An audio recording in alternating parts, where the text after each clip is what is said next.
Un buen rejuvenecimiento enfoca varias cosas.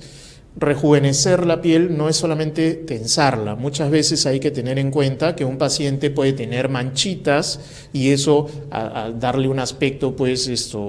digamos, de una piel más acabada. Puede tener arruguitas y eso también generar, pues, un aspecto de poco agradable. Puede tener poros abiertos, puede estar enrojecido con venitas. Entonces, desde nuestra perspectiva, desde mi modesto punto de vista, por supuesto, el rejuvenecimiento facial no es solamente tensar. No todos los pacientes requieren Botox, no todos los pacientes requieren láser de CO2, no todos los pacientes los tratamos con un mismo molde, sino que el rejuvenecimiento facial, por lo menos desde mi punto de vista y lo que nosotros ofrecemos en Clínica de Láser, tiene que ver con la individualidad y la realidad de cada rostro, de cada paciente, lo cual significa que, por ejemplo, en un paciente que además tiene manchitas, seguramente nos vamos a enfocar no solamente con láser de CO2, sino también con un láser de tipo Q-switch fraccionado.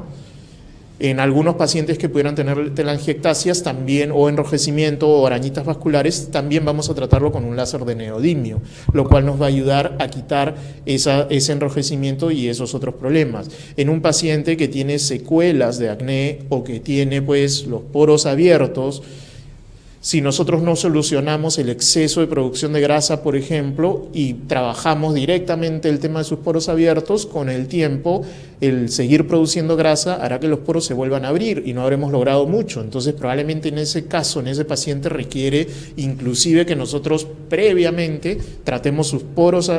su exceso de producción de grasa, solucionemos ese problema para luego dar pie al tratamiento que ayudas a cerrar un poco esos poros o a disminuir la apertura que tuvieron. Entonces, no todos los rejuvenecimientos son iguales, no todo es láser de CO2, como decía, lo mismo, no en todas las arrugas se coloca Botox, es un comparativo, pero sí nos podemos permitir hacer los rejuvenecimientos con otro tipo de tecnología, otro láser, que es el láser de Q-switch fraccionado. Vamos a ver un segundo video para poder mostrarles un poco acerca de estos tratamientos, de estos procedimientos que hasta cierto punto son ideales para nuestras pieles, que son oscuras, que tienen cierta tendencia a mancharse. Son procedimientos, pues, de minutos, que no producen dolor ni ardor, que en muchos casos podrían hacerse inclusive hasta sin una anestesia en crema o anestesia tópica. La recuperación es de pocos días, 3-4 días con un poquito de enrojecimiento, y como decía, se puede permitir uno hacerlo sobre todo en pieles que tienen una tendencia natural a pigmentarse o a mancharse, o en pieles nuestras, oscuras, que serían un riesgo hasta cierto punto con el láser de CO2, siempre que este no sea bien manipulado, bien utilizado. Estos tratamientos, pues, indiscutiblemente pueden tener energías más altas, como es el caso de esta última imagen, de estos pacientes en donde nosotros,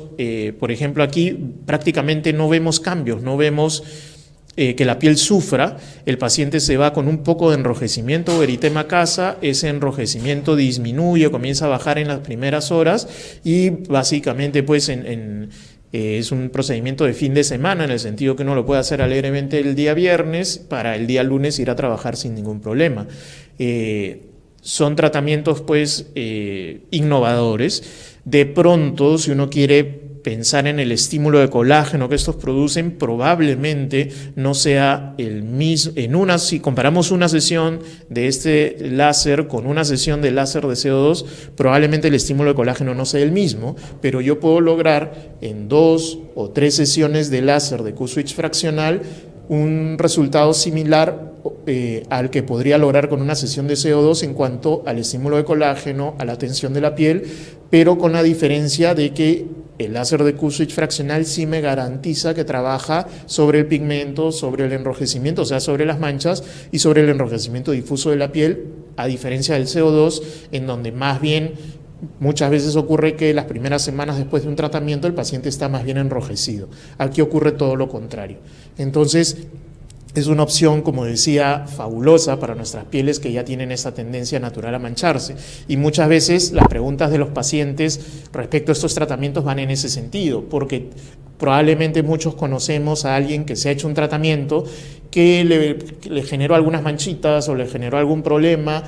o muchas veces pues cuando una tecnología no es entendida en su real magnitud por la persona que la aplica, ¿no? Yo siempre digo, no es un problema no saber, sino no querer aprender, ¿no? Entonces, un médico que de pronto tiene como CO2 su única herramienta, probablemente va a querer aplicarlo pues en la mayor cantidad de casos posible, y en algunos casos, cuando no era la indicación adecuada, probablemente va a comenzar a tener algunas de estas complicaciones, que como